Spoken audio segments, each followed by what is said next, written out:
Իդեան համակարգը տեղաբաշխում է 1 միլիարդ դրամի գովազդային ֆոնդ նորակառույց բնակարանների բոլոր շահառուների միջև։ Յուրաքանչյուր ընտանիք կարող է ստանալ 500,000 դրամի սերտիֆիկատ, որը կդառնա ձեր առաջին քայլը բնակարանը երազանքի տուն դարձնելու ճանապարհին։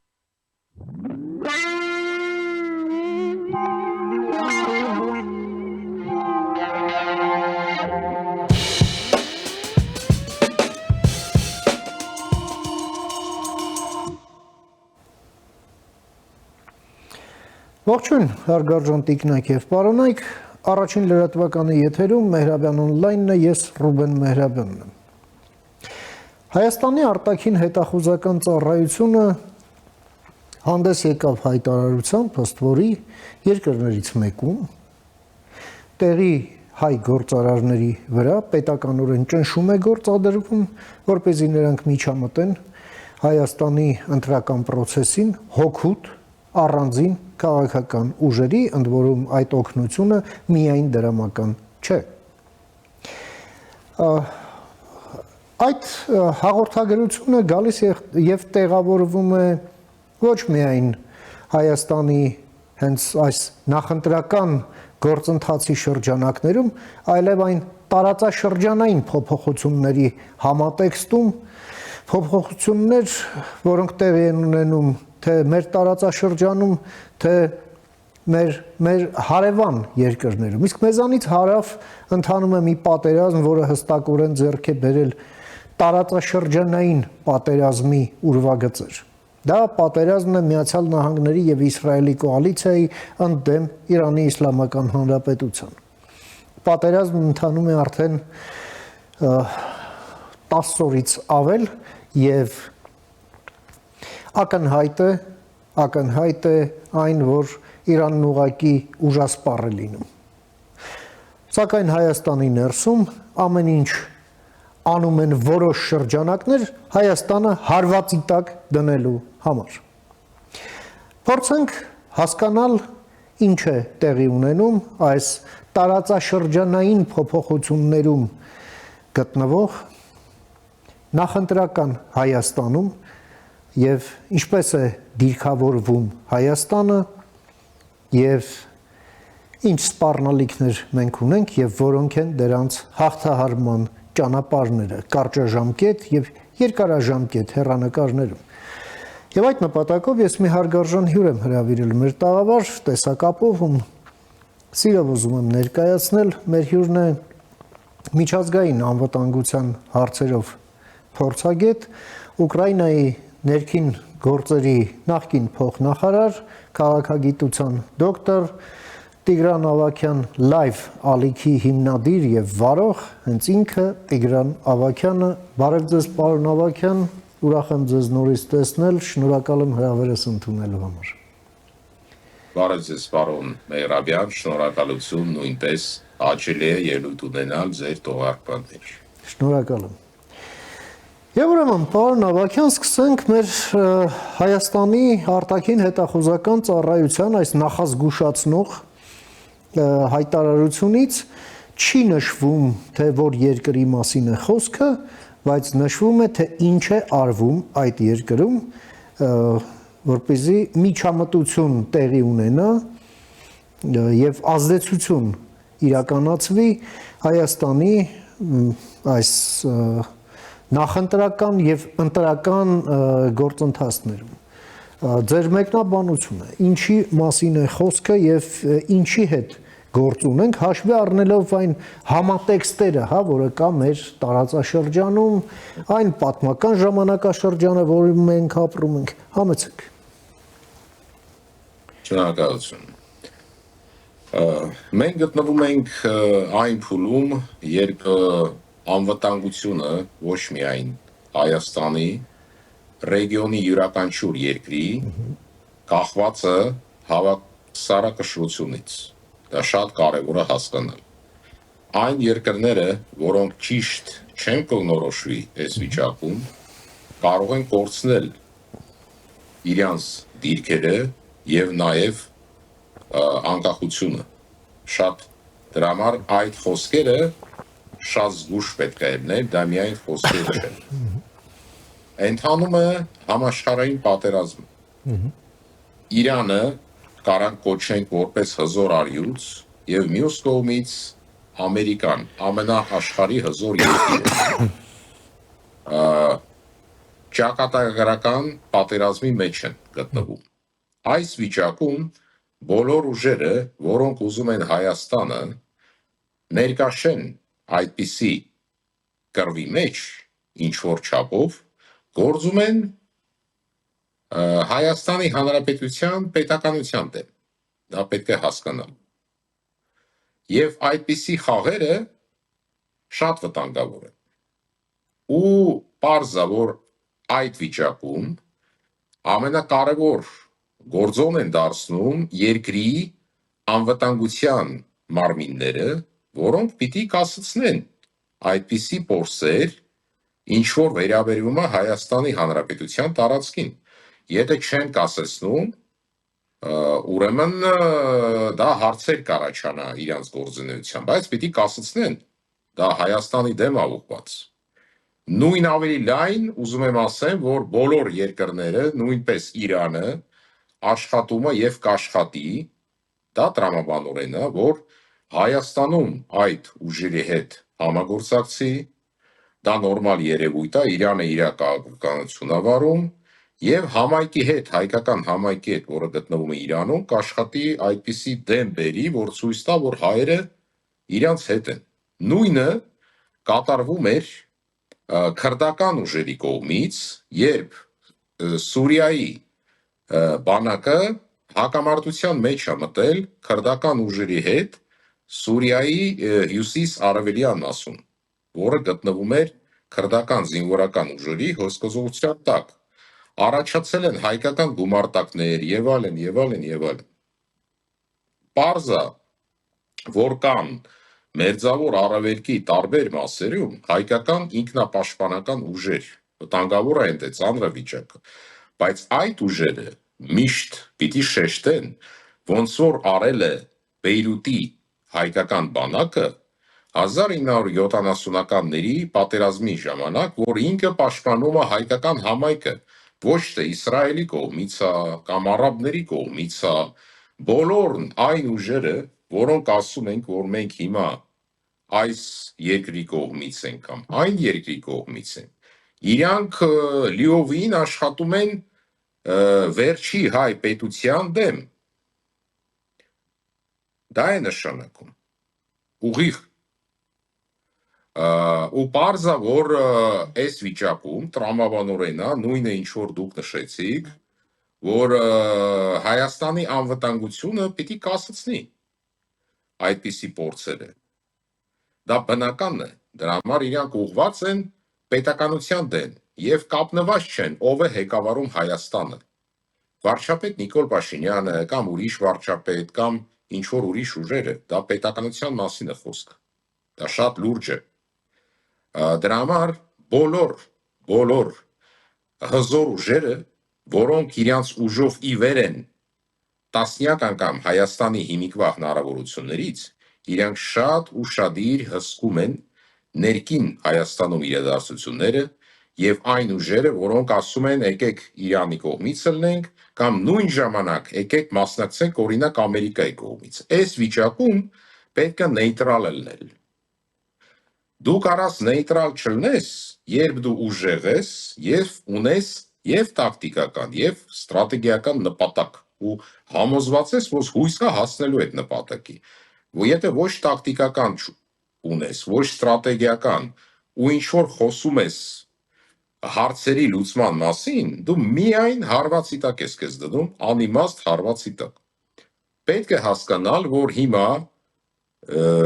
տարբեր ուժեր եւ հիմնականում Ռուսաստանը ուզում են Հայաստանը ներկաշեն խնդիրների մեջ։ Ռուսաստանը չի կարա վերականգնի իր ուժը Հայաստանում, դա անհնարին է, ամեն ինչից ինչ որ կատարվեց, բայց խառնել իրավիճակը, թուլացնել իրավիճակը, դա Ռուսաստանի նպատակն է, դրա համար բխում է հիմիկվա Ռուսաստանի իշխանությունների շահերից, դա ոչ վատ է, ոչ լավ է, պետք է պրագմատիկ վերաբերվել եւ մեծավարի լուրջ այդ խնդիրներին, չկիսել սև ու սպիտակ եւ հասկանալ մաքսիմալ մակրո իմաստներ։ Եթե հարցը գնում է դրա մեջ, որ Հայաստանը կարա չլնի կամ լնի, պետքա անխրիտորեն ընտրել լինելու իր կարգավիճակը։ Ես ուղղակի կոչ եմ անում Հայաստանի Հանրապետության, որպես իմ կարծիք նկատի ունեմ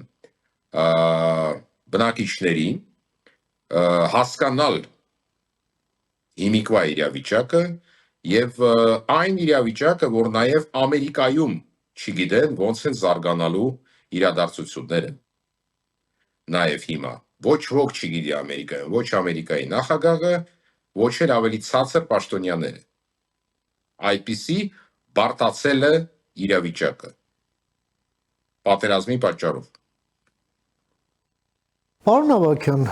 այո, այդ պատերազմը, որն ընթանում է եւ արդեն 10 օրից ավել է ինչ ընթանում է, ըստ էության ուժերի դասավորությունը դարձել է շատ թե քիչ հասկանալի, սակայն անհասկանալի են մնում ելքերը։ Ելքեր առայն թե նախ որքան սա կարող է տևել բնականաբար ոչ անվերջ եւ երկրորդը ինչպիսի Իրան մենք կունենանք մեր հարևանությամբ այս պատերազմի արդյունքում, ինչ օպցիաների հետ մենք այստեղ գործ ունենք ըստ ձեզ, համեցեք։ Շնորհակալություն։ Ես ուզում եմ հետևյալից սկսեմ։ Արդեն հաշվի առնելով, որ սկսվել է այդ պատերազմը, ուշ է ասել, որ լավ էր, որ չսկսվեր։ Դա անիմաստ է։ Արդեն սկսվել է։ Հայաստանը չի մասնակցել որոշման այդ հարցի, սկսվի թե չսկսվի, ոչ էլ Վրաստանը, ոչ էլ ազդումեր, ոչ էլ Ադրբեջանը, ոչ Վրաստանը, ոչ էլ Թուրքիա։ Թուրքիան ուզեր, չուզեր, հարցը Թուրքիայի չեն կնարվելու։ Թուրքիան ենթակա երկիր է, որ Հայաստանում չեն ուզում դա հասկանան։ Ոնց կասեն, տենց էլ կանեն թուրքերի։ Ոնց կասեն, ոչ անկախությունը 0 է դարել, ես ուղղակի ուզում եմ բացատրեմ, որ հասկան Թուրքիայի անկախությունը Եհերնից հետո դարել է 0։ Դրա համար մինչև Եհերն ունեին շերտ հայ գործարարների փողատերերի, որոնք տալիս էին թուրքերին անկախություն, հայերին կոտորեցին, դարան գործիք, մինչև հիմա։ Այդ մի մասն է, որ հասկանան, եթե Թուրքիան չի կարող ազդի, ուրեմն հասկանալի է, որ Հայաստանը չի կարող ազդի ոչ մի հարցերի վրա, դա բնական է։ Ուղղակի պիտի այդ բանը ասեի։ Հիմա Հայաստանին ինչ է հարկավոր։ Կամ որ Ամերիկան հաղթի այդ պատերազմում, դա համար մեկն է։ Կամ եթե չհաղթի, սարի իրավիճակը, որ պահպանվի Իրանի ու Հայաստանի սահմանը։ Դա էական է դառնում Հայաստանի համար։ Եթե Ամերիկան չի հաղթի, Իրանը չպիտի քայքայվի։ Եթե շատ պրագմատիկ եմ ես հիմա խոսում, եթե Ամերիկան հաղթում է, արդեն նշանակություն չունի, Իրանը քայքայվում է, մասը դառնում, թե չէ։ Բայց եթե Ամերիկան չի հաղթում ու Իրանը քայքայվում է, դառնում է մի քանի պետություն, դա իսկապես դառնում է վտանգավոր Հայաստանի անկախության համար։ Դա պետք է հասկանալ, դա շատ լուրջ է։ Խնդիրը ինչու՞մն է, այդ պատերազմը կարող է տևի մի ամիս, բայց փորձագետների շատերը, որոնք եւ ուսումնասիրում են այս իրավիճակը եւ պատրաստվում էին որոշումները, որոնք մի մասը հաշվի չեն արել կամ հաշվի են արել, իրանք ասում են, որ դա մի տարի էլ կարող տևի եւ նաեւ տարիներ կարող տևի այդ պատերազմը։ Իրանը լավ պատրաստվել է այդ պատերազմին։ Հիմա մենք կարանք ասենք, բայց ինչի մասին էր մտածում Ամերիկա եւ այլն եւ այլն։ Այդպիսի որոշումները դա հեշտ որոշում չի, դա այդ ձև չի գործում, որ Իսրայելի վարչապետը զանգեց Ամերիկայի նախագահին ու ասեց սկսեք պատերազմ, դա տենց չի աշխատում, հարգելիներս, ես շատ նայում եմ ոնց են խոսում մարդիկ, վերլուծություններ անում եւ մտածում են, որ հնարավոր է Իսրայելի վարչապետը զանգի, ասի սկսի ու ինքը սկսել է, տենց դա հեքիաթ է, դա հազար ու մի գործոն կա, ինչի է ընդունվել այդ որոշում։ Ես կողմնակից չեմ այդ որոշման, ինչի, դրա համար վստահություն կար։ Գիտեք, միշտ կա մի քանի տարբերակ, որը առաջարկում են նախագահին։ Ինքը որոշ տարբերակները հաշվի է առնում, որոշ չէ։ Հիմա այդ տարբերակներում, որ իրան առաջարկել են, իրան համոզել են, որ մի 3-4 օրվա մեջ իրան կհաղթեն։ Դա անհնարին բան էր։ Իրանը հաղթելու 3-4 օրվա մեջ։ Նույնը Ռուսաստանի նախագահին համաձայնեցրել են, ինչի է սկսել պատերազմը Ուկրաինայի դեմ, որ 3 օրվա մեջ հաղթելու է։ Դա էլ էր անհնարին։ Այդի խնդիր կա, բայց մենք չենք կարա փոխենք այդ ամենը։ Կարելի է շատ պատմել, ինչի է սկսվել, կամ չէ, դա նույն բանը, ինչ որ պատմենք ատամը ինչի է սկսել ցավալ։ Արդեն որ ցավում է, կարևորը գնալ ու բուժել։ Հիմա Հայաստանին պետք է որ Ամերիկան հաղթի։ Եթե չհաղթեցել սարը ինչ որ մի ձև, որ Իրանը մաս-մաս չդառնա, դա ամենակարևորը այդ պատերազմի մեջ։ Պատերազմը պիտի լինի երկար։ Ինչ պետք է հաշվի առնել Հայաստանի համար։ Պարզա, որ պարսիկները բարեկամ ժողովուրդ են։ Ես չեմ ասում պետության մասին, պետք է տարբերություն դնել պետության մեջ եւ ժողովրդի մեջ։ Պարսիկները բարեկամ ժողովուրդ են հայերի, որպես ազգ։ Մեծ համայնք է մնացել, ինչքան քչացել է, պոտենցիալ կա մի 75-80 հազար հայի գալը Հայաստան, դա հսկա թիվ է։ Հայաստանը երևի, ոչ թե երևի, այդ վիճակում Հայաստանին պիտի օգնեն։ Այդ մարդիկ գալու են Հայաստանը հնարավոր ու արդեն եկել են շատերը, ինչքան ինձ Երևանից տեղյակ են պահում, որ շատացել է շատ Իրանի քաղաքացիների թիվը։ Եվրամիությունը մնացած պետությունները պիտի օգնեն Հայաստանին այս վիճակում, դա է ձևը արվում։ Այդ մարդիկ չեն կարա հայ Եհերնի ժամանակ հայ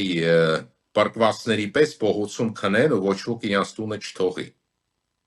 Շատերը ձև են զոհվել Եհերնից հետո ձեզ ասեն։ Եվ հիվանդություններից, եւ սով, եւ այլն, եւ այլն։ Շատերը ուղղակի հերոստատիտողներից չգիտեն դրա մասին, ասեմ իմանաք։ Դրա համար Հայաստանը պիտի պատրաստ լինի այդ ամեն ինչին, բայց մենակ դժվար կլինի շատ Հայաստանի համար։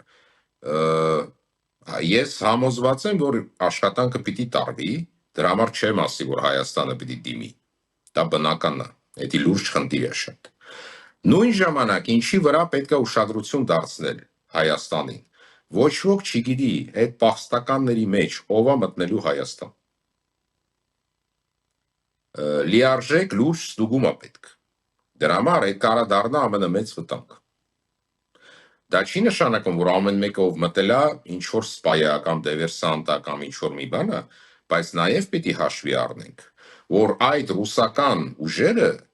որոնք Հայաստանի դեմ են աշխատում, հաշվի առնելով, որ Իրանը դաշնակից է Ռուսաստանը, իրանք հարավային սահմանից կարան մտնեն։ Հարգելի հերոստատիտողներ։ Դրա համար կան շատ լուրջ խնդիրներ։ Ես համոզված եմ, որ պետությունը միշտ ավելի ուժեղ է իր տարածքում, այդպիսի կանոն կա, կամ յուրաքանչյուր ուժեղ է։ Համոզված եմ, որ Հայաստանը այդ հարցերը կարա լուծի։ Ուղղակի այն հարցերն այն շարքն է, որ պետք է լուծել։ Ասենք, կան վտանգներ, միշտ կան պատասխաններ։ Ամեն մի հարցում, բայց ինչ որ վերաբերվում է երբ կվերջանա պատերազմը, այստեղ խնդիրը հետևյալն է։ Ամերիկան ոչնչացել է ամբողջ նավատորմը Իրանի, դա լուրջ է։ Հակաօդային ուժը մի 85% ոչնչացված է, դա շատ լուրջ է։ Ղեկավարության մեծ մասն է ոչնչացված։ Դա շատ մեծ արդյունքներ է Ամերիկայի։ Դա հեշտ չի անել եւ ցուցատալի, որ Ամերիկան գործել է շատ էֆեկտիվ։ Ասենք պատերազմի շրջանակներում, պատերազմը միշտ ունի նպատակներ։ Բայց մենք պիտի հասկանանք, որ Իրանը ուրիշ տեսակի պատերազմ է վարում Ամերիկայի դեմ։ Ինքը հասկանում է, որ ճակա չի կարա հաղթի Ամերիկային։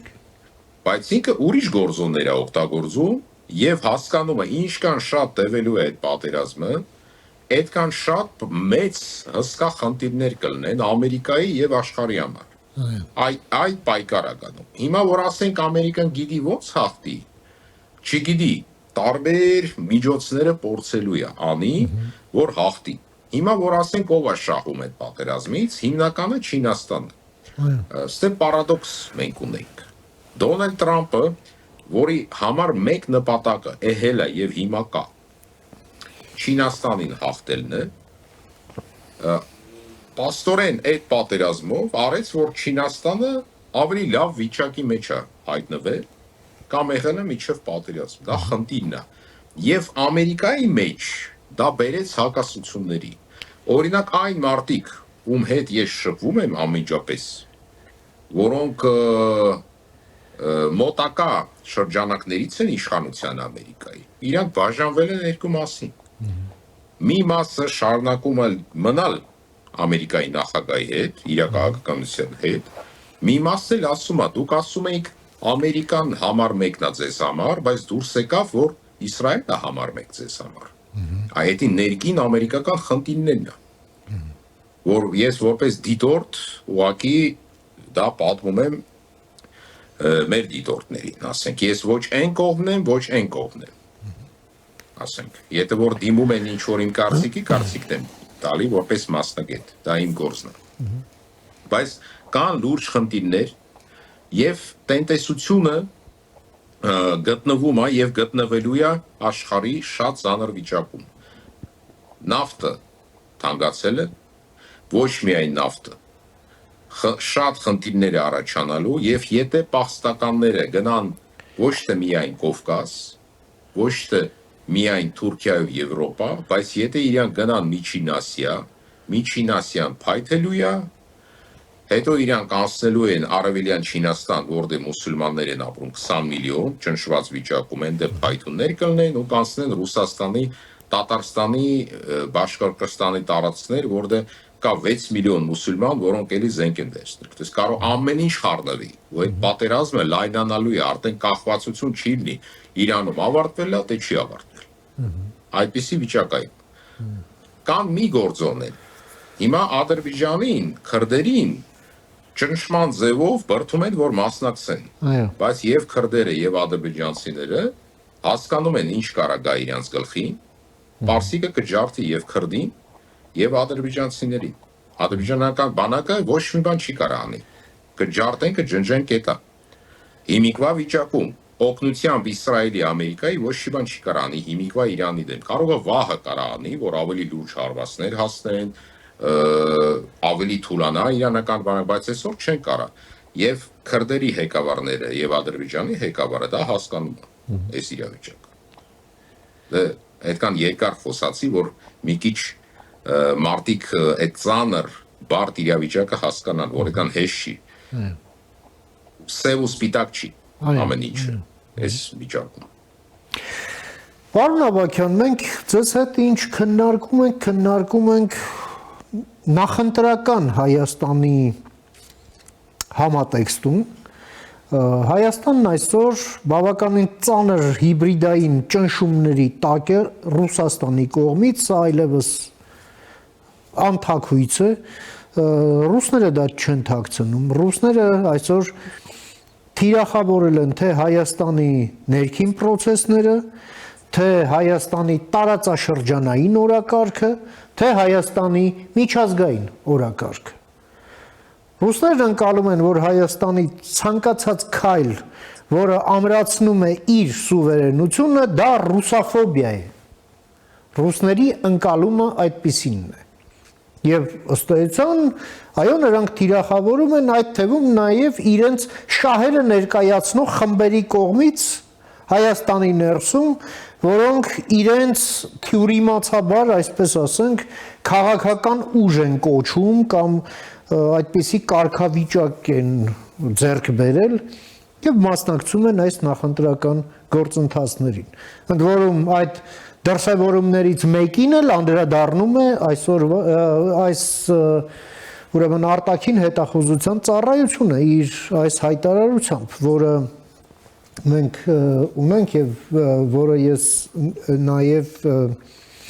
ձեզ ներկայացրեցի և մեր հեռուստադիտողներին։ Ինչպիսին է ձեր գնահատականը, դուք ձեր Տիգրան Ավագյան լայվ ալիքով հատուկ հաղորդում նվիրեցիք այդ թեմային, այն ընդ որում մեր ունկնդիրները ևս կարող են հենց ձեր էջից նայել, ընդ որում թե Facebook-յան, թե YouTube-յան, թե նաև այլ հարթակներում եւս, բայց Հայաստանում դրանք են ամենատարածվածը։ Հիմա խնդիրը հետեւյալն է, դուք հենց այս հետախուզության, մտահոգության այս տրամաբանության մեջ ինչ եք տեսնում Հայաստանի ներսում եւ ինչ անելիքներ եք ըստ այդմ տեսնում, համեցեք։ Շնորհակալություն։ Դե ես ի սկզբանե ասեցի այս թողարկման սկզբում, որ անվտանգությունը շատ ճիշտ է գործում։ IPC հայտարարություն անելով, դրա համար մեր դաշնակիցները արևմուտքում իրանք են լսում, դա մենակ հայտարարություն չի։ Եթե անվտանգության համակարգը երկրի IPC հայտարարություն անում, դա նշանակում է, որ համապատասխան գործունեությունները լինելու դաշնակիցների կողմից։ Հիմա ով են Հայաստանի դաշնակիցները հիմիկվա վիճակում։ Դա դուր է գալի, թե դուր չի գալի։ Ես անընդհատ անդրադառնում եմ այն մտքի, որ միակ երկիրը այս աշխարհում, որը կարա ապահովի Հայաստանի անկախությունը, դա Ամերիկայի Միացյալ Նահանգներն է։ Ուրիշ երկիր գոյություն չունի։ Ասենք կա երկրորդ երկիր, բայց այդ երկիրը Հայաստանով ոչ հետաքրքրվում է, եւ մենք պիտի հասկանանք, որ հարձակումը Հայաստանի վրա, հարձակումը Ուկրաինայի վրա, եթե այդ երկիրը Չինաստանը դատի ունե, չասել, այո,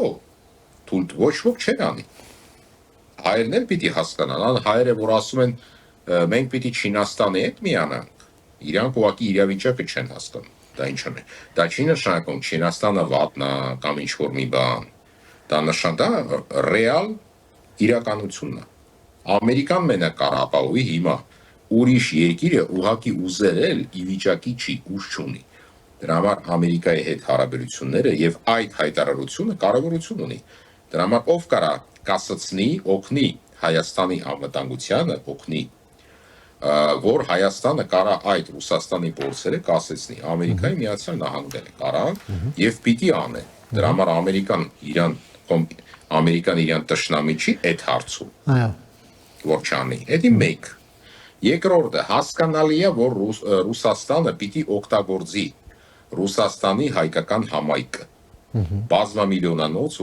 Ռուսաստանի հայկական համայնքը։ Այն մարդիկ Ռուսաստանի հայերը այնտեղ գերի են գտնվում։ Արդեն տանում են բիզնեսները իրանց ձեռից, թալնում են, տասնյակ գործարարներ արդեն 30-40 տարի հոդվածներով դատվել են, որ փողը տանեն, տասնյակ հազարներ ուղարկում են, որ մեռնեն ռուսական աշխարհի համար Ուկրաինայի դեմ։ Ռուսաստանը Հայաստանին դավաճանեց, իսկ հայերը գնում են զոհվել, որ Ռուսաստանը Ուկրաինային ոչնչացնի։ Դա կատաստրոֆիկ իրավիճակ է։ Անխելքության իրավիճակը, բայց կարանք մենք մեղադրենք Ռուսաստանի հայերին։ Իրանք 40 տարի նայում են հերոստատեսություն, որը լցնում են իրանց գլուխները այդ ապուշությունը։ Ինչով իրանք շարժում են։ Բայց հաշվի առնելով այդպիսի վիճակ, պետք է հասկանալ, որ Ռուսաստանը ամեն ինչ կանի, որ ռուսահայ համայնքը օգտագործի Հայաստանում իր դիրքերը ամրապնդելու համար։ Բայց հիմա արդեն սկսվում է սահմանապահ զորքերի անվտանգության Հայաստանի աշխատանքը։ Պիտի հսկի ով է մտնում եւ համոզված եմ հսկում է, անհնարին է ուրիշ ձև, կասկած չունեմ ես, որ չի հսկում։ Ասենք ով ինչ նպատակներով է մտնում, ինչ է ներբերում, մանավանդ ընտրությունների համար։ Հիմա ասեմ ուրիշ կարծիք։ Այսպիսի դրսից որպես ես նայում եմ։ Ես չեմ տենում այն էլեկտորատը, ընտրողների մասը, որոնք կարան ռուսական ուժերին հաղթանակ բերեն Հայաստանում։ Այո։ Եթե նաև Հայաստանի իշխանությունը չգործի, դա անհնարին բան է։ Իմ սուբյեկտիվ կարծիքով, բայց բարձա պետք է գործել, դա հասկանալի է։ Ես միշտ հայերին, հայրենակից Հայաստանի Հանրապետության քաղաքացիներին, դե ոչ բոլորը հայ են, դրա համար առանձնացնում են, բայց քաղաքացի են։ Ես միշտ կոչ եմ անում, նայեք ավելի լուրջ ձևով անկախության վրա։ Հարցը, եթե օրինակ կան Հայաստանի հայերը, կան սփյուռք։ Հայաստանի ճակատագիրը պիտի որոշեն Հայաստանի քաղաքացիները։ Այո։ Ես չեմ կարող որոշեմ Հայաստանի ճակատագիրը միայն մի պատճառով։ Ես Հայաստանի քաղաքացի չեմ։ Եթե Հայաստանի քաղաքացի լինեի կամ լինեմ, դա ուրիշ բան, իրավունք ունեմ, մասնակցեմ, աշխատեմ եւ այլն եւ այլն։ Բայց ես քաղաքացի չեմ։ Մնացած ոչ քաղաքացիները իրավունք չունեն Հայաստանի ճակատագիրը որոշել։ Դա սկզբունքային պետականության սկզբունքը։ Եվ աշխարհում եւ կայունության համար։ Բայց ինձ շատ հարցեր են տալիս Սփյուռքի հայությունը, բայց ոնց մենք փոխենք իրավիճակը։ Ես ասում եմ, իմ կարծիք, եթե ուզում եք փոխեք, դուք տենում եք տարբեր ոլորտներ Հայաստանում։ Եկեք այդ ոլորտները ուժեղացնենք։ Այո։ Դա մեկ։ Եթե ուզում եք կոնկրետ Արագոցուտնում փոխեք կամ Լոռիու փոխեք, եկեք այնտեղ բնակվեք, ստացեք քաղաքացիություն, զարգացրեք, բացեք աշխատանքային տեղեր, բերեք հայեր, իրավիճակը կփոխվի եւ մնացածը կփոխվի։ Բայց փոխել մի օրվա մեջ դա հեղափոխությունն է։ Այս վիճակում հեղափոխությունը Հայաստանը կարող ոչնչացնի այս վիճակում։ Բայց դա իմ սուբյեկտիվ մասնագիտական կարծիք է։ Ես ոչ մեկին չեմ պարտադրում, որ իմ կարծիքով շարժվեն, բայց պիտի ասեմ։ Փոքր երկրի համար փոփոխությունը պիտի համաժողով լինի հայերի, որոնք նայեն ոնց կարան հիմիկվա Հայաստանը սարքեն ավելի ուժեղ։ Ոչ թե մի վարչապետ բերեն, մյուսը բերեն ու հաջորդ օրը ասեն, «Էդում ենք ընտրել»։ Դա հայերի խնդիրն է։ Ընտրում են, հետո հաջորդ օրը սկսում են բողոքել։ Գուցե մտածել է պետք մինչև ընտրություններ, ոնց եք ընտրում, ում եք ընտրում։ Կամ եթե ընտրում եք, պատասխանատվություն կրեք ձեր ձայնի համար։ Դա իմ մոտեցումն է, ոնց որ ես եմ նայում։ Կան ընտրություններ։ Եվ պետության մեջ, եթե իշխանությունը փոխվում է ոչ թե ընտրություններով, դա քայքայում է այդ պետությունը։ Լավ լինի պետությունը, վատ լինի պետությունը, լավ վարչապետ, վատ վարչապետ, համաձայն եք ինչ որ քաղաքականության հետ, օգնեք այդ քաղաքականությանը։ Դեմ եք, տենում ենք, որ հակահայկականը մասնակցեք էֆեկտիվ ձևով, ոչ թե խոսալով կամ օգնելով այլ երկրներին, որոնք ուզում են Հայաստանը ոչնչացնել։ Ռուսաստանը ոչ մի լավ միտում Հայաստանի նկատմամբ չունի։ Այս վերջի 200 տարվա մեջ Ռուսաստանը ցույց է տվել ոնց է ինքը տենում Հայաստանը։ Հայերի տարածքը քչացել է էթնիկական Հարավային Կովկասում։ Հենց Ռուսաստանը երբ մուտք արեց հայկական լեռնաշխարհ։ Ուրա հիմի Գարդմանը, ուրա Արցախը, ուրա Նախիջևանը, ուրա մյուս տարածքները։ Դա քրիստոնյա կայսրության մեջ են եղել։ Ոչ թե մուսուլման երկրի մեջ։ Մուսուլման երկրի մեջ լինելով հայերը ապրում էին այնտեղ։ Ռուսները եկան այնտեղ մի հոգի հայ չկա։ Դա էլ պետք է հաշվի առնել։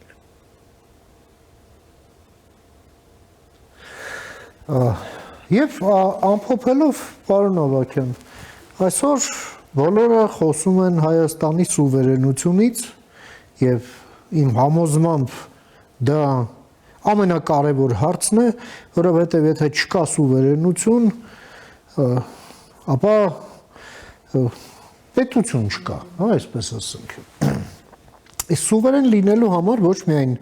իշխանությունը քաղաքական process-ում, այլև ընդդիմությունը պետք է լինի սուվերեն։ Մենք տեսնում ենք, որ այն ուժերը, որոնք իրենց ներկայացնում են ընդդիմություն, այսօր ուղղակիորեն ռետրանսլյատորի դերում են Մոսկվայի շահերի տեսակետից եւ նախ սուբյեկտային էլ չեն, հա, ուղղակի կամահաճույքներն են կատարում շատերը նաև շատ հարցերում լինելով թե ունեցվածքի առումով, թե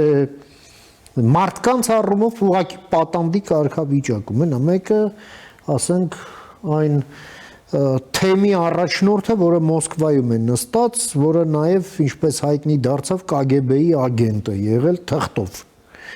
Եվ այլն, եւ բազմաթիվ այսպիսի պատմություններ։ Ես չեմ ուզում, որ մենք անձեր քննարկենք։ Ես կցանկանայի, որ մենք երևույթներ եւ process-ներ քննարկենք, նաեւ այդ անցանկալի process-ներին դիմագրավելու հարցեր քննարկենք։ Հայաստանում չի կարող ընդդիմություն լինել Պուտինը, հա, այս կամ այն կերպարանքով։ Սա շատ կարևոր է, որ լուծվի։ Մինչդեռ մենք այստեղ խնդիր ունենք, համեցեք։ Շնորհակալություն։ Ճիշտ ասած, այսօրվա իմ ելույթը հենց այդ հարցին էր նվիրված հիմնականում էնդեմության եւ իշխանությունների բավականին շատ ոչ թե միայն լուրջ հարց, այն հարցը, որ երկու խոսքով չեմ կարող պատասխանել, ազգի, ամբողջ ազգի համար շատ լուրջ հարց է։ Ես ինչ ուզում եմ ասեմ,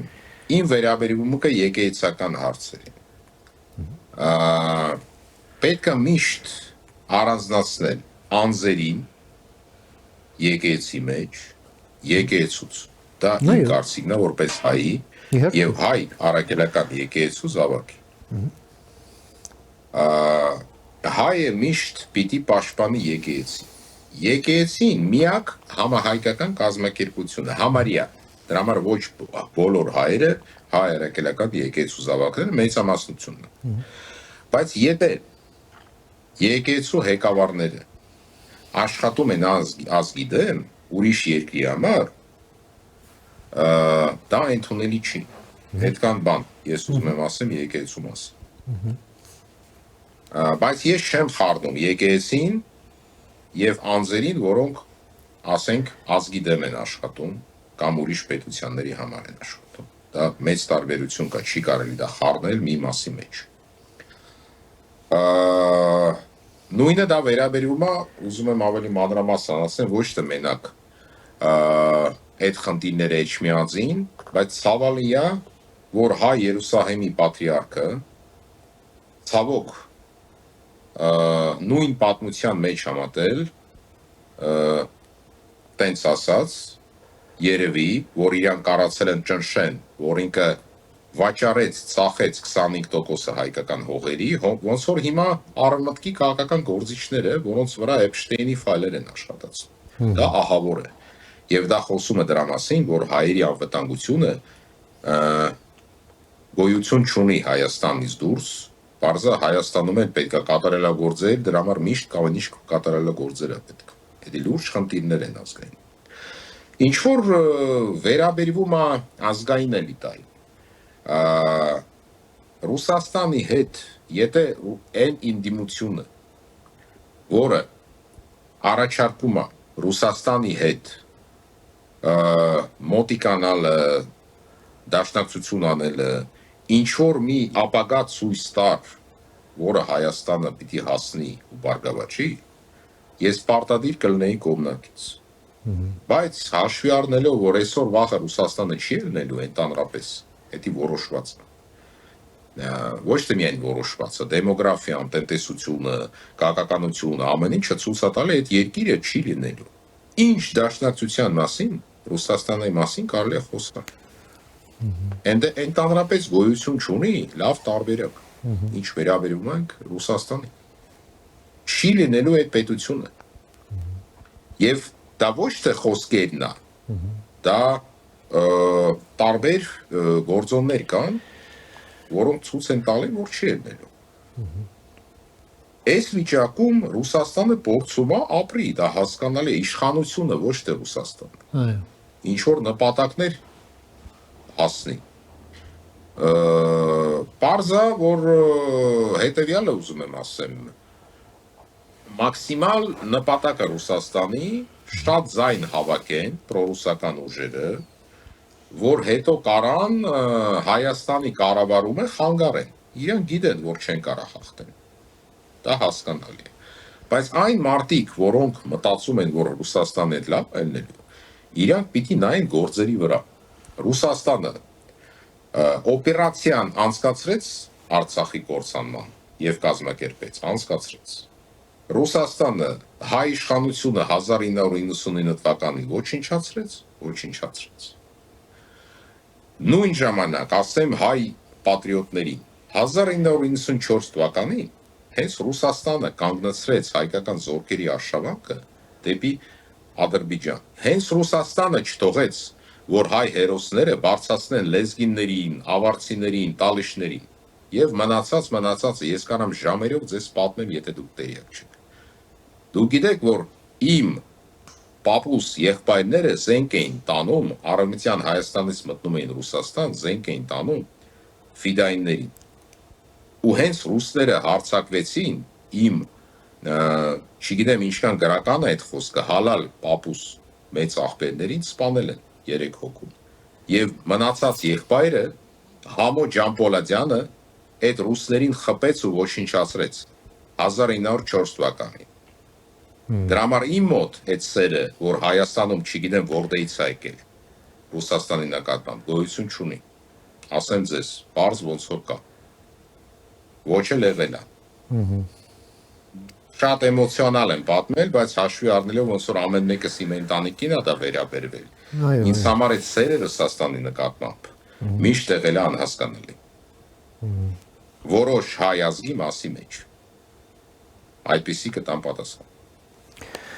Շատ շնորհակալ եմ, պարոն Ավագյան, ձեր այս կարևոր հանգամանալից դիտարկումները եւ գնահատականները մեր հեռուստադիտողներին ներկայացնելու առաջարկությունները եւս եւ շնորհակալ եմ ձեզ մեր եթերին ժամանակ հատկացնելու համար, հետևենք դեպքերի ընթացքին, այդ թվում նաեւ ձեր օգնությամբ, մինչ նոր հանդիպում եւ ամենայն բարիք ձեզ։ Շնորհակալ եմ ձեզ։ Ստեսություն։ Շնորհակալություն եւ աջակցություն ստեսություն։ Մենք լսեցինք մեր գործընկեր, միջազգային անվտանգության հարցերով փորձագետ, քաղաքագիտության դոկտոր Տիգրան Ավագյան լայվ ալիքի հիմնադիր եւ վարող հենց Տիգրան Ավագյանին, լսեցինք իր դիտարկումները կապված նախընտրական Հայաստանում Ռուսաստանի միջամտությունների, Հայաստանի անելիքների, ինչպես նաեւ մեր տարածաշրջանում այս մեծ տարածաշրջանային պատերազմի ուրվագծերով այս բախման ֆոնին Հայաստանի օպտիմալ դիրքավորման հետ։ Այսօր թերևս այսքանը, հարգարժան տիկնայք եւ պարոնայք, կհանդիպենք ամենայն բարիք եւ խաղաղություն։